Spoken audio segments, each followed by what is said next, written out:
सड़क सुरक्षा अभियान के तहत कुरुक्षेत्र में जिला स्तरीय कार्यक्रम का समापन राहीगिरी के आयोजन के साथ सरकारी स्कूल में किया गया। कार्यक्रम में कुरुक्षेत्र के सांसद नयाब सिंह सैनी, थानेसर विधायक सुभाष सुधा सहित प्रशासनिक अधिकारी मौजूद रहे। इस मौके पर स्कूली बच्चों ने सांस्कृतिक कार्यक्रम प्रस्तुत किए और वहीं सांसद और विधायक महोदय द्वारा दोपहिया वाहन चालकों को हेलमेट भी बांटे गए। इस मौके पर नयाब सिंह सैनी ने कहा कि सड़क सुरक्षा नियमों की जानकारी कितनी अहम है, इसका अंदाजा इसी बात से लगाया जा सकता है कि देश में हजारों लोग प्रतिदिन दुर्घटनाओं में अपनी जान गंवाते हैं। नयाब सिंह सैनी ने कहा कि जनता जागरूक होगी तो ही सड़क पर खून बहना रुकेगा। इस मौके पर विधायक सुभाष सुधा ने कहा कि सड़क सुरक्षा नियमों की जानकारी होना उतना ही जरूरी है जितना सड़क पर चलना या ड्राइव करना। यदि स्कूली बच्चों को सुरक्षा नियमों की जानकारी होगी तो सड़क पर होने वाले हादसों में कमी लाई जा सकती है। इस मौके पर आरटीए कुरुक्षेत्र उर्मिल शोकन सहित बड़ी संख्या में प्रशासनिक अधिकारी भी मौजूद थे। बनाया गया जिसके तक 8 जनवरी से लेकर आज 17 फरवरी तक का ये था, जिसका आज अंतिम दिन था। और मैं कहूँगा बहुत अच्छा ये आरटीए द्वारा बनाया गया, जिसके अंदर अभी आपके राहगिरी का कार्यक्रम रखा गया। किस प्रकार से अभी बच्चों ने बहुत ज़्यादा स्पीच दी, हाँ जी, ट्रैफिक रूल्स के बारे में, और भी नाटक भी इस पर ट्रैफिक रूल के बारे में हुआ। लेकिन जीवन के अंदर मैं कहूँगा कि अपनी सेफ्टी के लिए ज़रूरी है कि रोड सेफ्टी के नियमों का पालन करना चाहिए। जैसे छोटे छोटे काम होते हैं, जिस प्रकार से हेलमेट को पहनना, हाँ जी, अल्कोहल ना पीना, मोबाइल फ़ोन ना लगाना, इसी प्रकार से बहुत सी चीज़ें हैं जो इन चीज़ों को अपने जीवन के अंदर लाना चाहिए। और अपनी स्पीड लिमिट है जिस प्रकार से, तो उसके जीवन अपना सेफ रह सकता है। तो इसके लिए पूरे डिटेल से अभी कार्यक्रम का आयोजन हुआ 2-2.5 घंटे। इसके अंदर मैं कहूँगा आदरणीय भाई नयाब सैनी जो हमारे पार्लियामेंट हुआ है, हमारी madam RTA S J Palani ji, इसके साथ साथ हमारे नमका डीओ साहब सभी जहाँ पे थे, आपके सामने ये कार्यक्रम का आयोजन हुआ।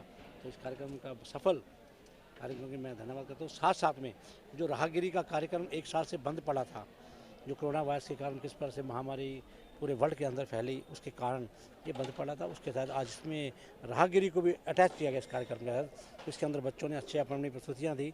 मैं सभी बच्चों का भी धन्यवाद करूँगा, टीचर्स का खास तौर पर धन्यवाद करूँगा जिन्होंने इस कार्यक्रम का बहुत अच्छा। हाँ, राहगिरी का कार्यक्रम अभी हम एडमिनिस्ट्रेशन के साथ बैठकर डिसाइड करेंगे। राहगिरी का कार्यक्रम ओपन हो गया अब तो आपके सामने, अब स्कूल खुलने वाले हैं, यूनिवर्सिटी खुलने वाली है, तो इस प्रकार से राहगिरी का कार्यक्रम भी खुलेगा।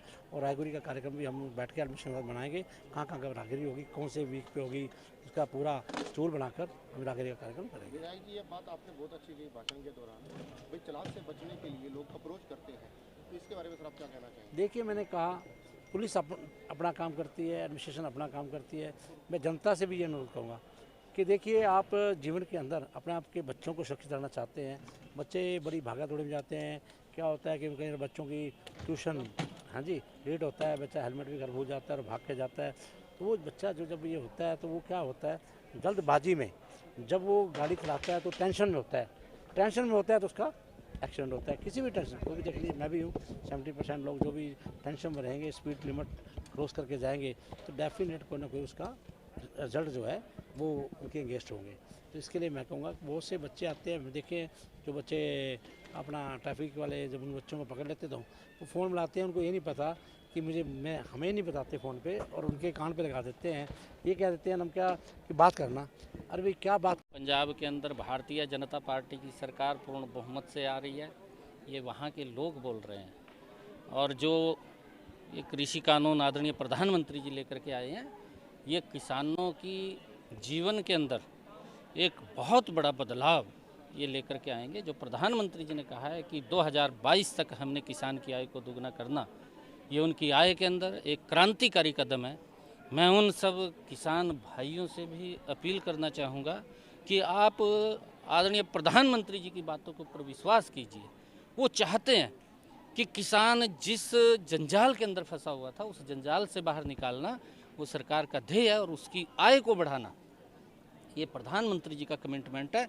और उसको लेकर के ये 3 बड़े रिफॉर्म जो इस कृषि क्षेत्र के अंदर आए हैं, ये किसान की आय को बढ़ाने वाले कदम है।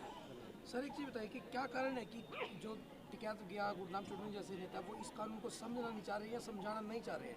देखिए, देश के बहुत सारे किसान संगठन, किसान प्रतिनिधि ऐसे हैं कि जो इनको समझ रहे हैं, जो इसकी वकालत कर रहे हैं, जिन्होंने इन कानूनों का स्वागत किया है, जिन्होंने नरेंद्र तोमर जी कृषि मंत्री के पास जाकर के उनको धन्यवाद ज्ञापन दिया है, आदरणीय प्रधानमंत्री जी को धन्यवाद किया है, परंतु कुछ किसान संगठन वो पता नहीं किस कारण से विपक्ष के भ्रामक जाल के अंदर जिस प्रकार का विपक्ष ने झूठ बोला है कि आपका एमएसपी खत्म हो जाएगा, आपकी मंडी खत्म हो जाएगी, आपका ज़मीन के ऊपर पूंजीपति कब्जा कर लेगा, इस प्रकार का झूठ बोला है। और कांग्रेस पार्टी के तो जो सर्व बड़े नेता हैं राहुल गांधी साहब, उन्होंने तो लोकसभा के अंदर इस बात को स्वीकार किया।